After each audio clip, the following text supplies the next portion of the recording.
Ternyata monster lain sudah mati. Dia berjalan mendekat dan menepuk temannya. Mary mengambil kesempatan untuk melarikan diri. Dan monster itu juga tahu dan dengan panik mengejar di belakang. Wanita itu berlari ke sebuah gua. Dia dengan hati-hati memasuki tangki air. Tapi monster itu juga menciumnya dan menemukannya di sana. Dia pikir dia telah melarikan diri sehingga dia berteriak dengan keras. Tapi dia masih tidak mau menyerah. Cakar besarnya melewati kepalanya. Tiba-tiba dia berhenti sejenak. Memutar kepalanya untuk melihat ke belakang dan mencium. Lalu perlahan berjalan ke arahnya. Mary sangat ketakutan. Akhirnya, dia menggunakan seluruh kekuatannya untuk mendarat. Hebatnya, dia bisa melawannya. Di sini, Sok dan Brother Beard yang tersebar oleh kegelapan. Temukan penginapan dan rencanakan untuk beristirahat. Tapi saat malam tiba, Sok menemukan istri pemilik penginapan untuk berbicara bersama. Tepat ketika keduanya hendak bertindak, Sok menghindar darinya. Saat ini, sang induk tidak senang. Dia pergi ke pintu dan menutupnya. Detik berikutnya, menyebut nama Mary. Sok tercengang. Karena dia dan sang induk semang baru mengenalnya kurang dari 2 jam. Bagaimana dia bisa tahu bahwa teman baiknya Mary? Tapi Sok masih bereaksi. Sebuah pisau diarahkan ke dirinya sendiri. Dia pergi dan mengetuk jendela. Menyeret saudara jenggot pergi. Tapi Nyonya sangat akrab dengan hutan bambu ini. Dalam waktu kurang dari 2 menit, dia bertemu mereka lagi. Sok sangat penasaran. Siapa dia, kenapa dia ingin menangkapnya? Ternyata Nyonya memimpikannya Sok dan yang lainnya dalam mimpinya. Dia juga tahu bahwa salah satunya adalah reinkarnasi dari naga sungguhan. 3000 tahun yang lalu, seorang nelayan membawa naga asli untuk menemui Kaisar Kegelapan.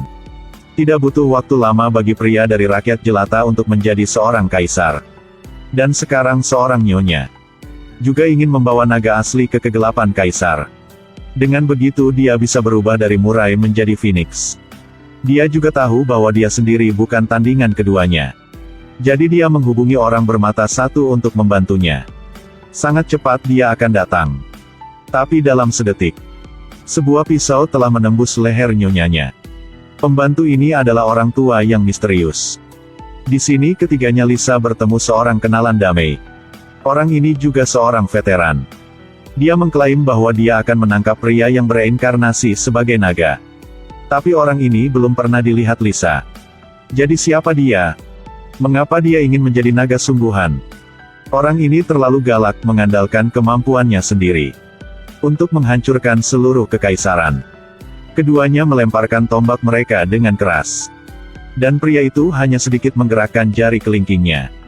Tombak itu ditembak oleh kejutan instan. Ini lucu, kekuatan fana.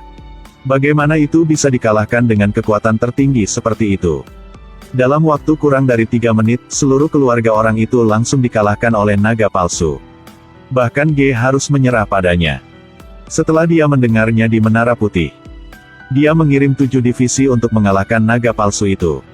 Sekarang, kedua penyihir itu akan membawa naga palsu itu ke Menara Putih. Tapi kekuatan naga palsu itu sangat hebat. Selama waktu ini, dibutuhkan setidaknya 2 penyihir dalam posisi tetap untuk menekannya. Tiba-tiba Sanmon merasa ada yang tidak beres. Orang-orang di luar panik dengan apa yang mereka lihat. Melihat panah yang tak terhitung jumlahnya di langit terbang lurus ke arah mereka. Kedua penyihir itu tidak panik sama sekali, dia melipat tangannya menjadi bentuk. Dan saat ribuan anak panah ditembak jatuh, garis tebal yang tajam. Semua anak panah berhenti sejenak. Dan Mary di gua yang masih memeriksa situasi. Tidak ada yang bisa mengalahkan 7 penyihir ketika mereka bergabung. Tapi dalam 1 detik,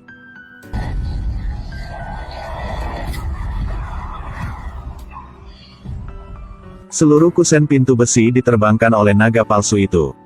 Seorang Raja Iblis benar-benar mendapatkan kebebasannya. Lisa merasa tidak normal, berlari untuk memeriksa. Dia tahu bahwa dia bukan tandingan naga palsu. Jadi dia mengambil inisiatif untuk berbicara dengannya untuk mendapatkan perhatiannya. Seorang penyihir mengambil kesempatan untuk menyerang. Sebuah ledakan bergema dengan penerbangan 6,66 meter. Kemudian ketiga penyihir bersama-sama melakukan pemenjaraan. Ingin menekan naga ini lagi. Dan naga ini, penjaga Sanmon telah tiba. Sepertinya sumpahnya diberikan kepada naga yang sekarat.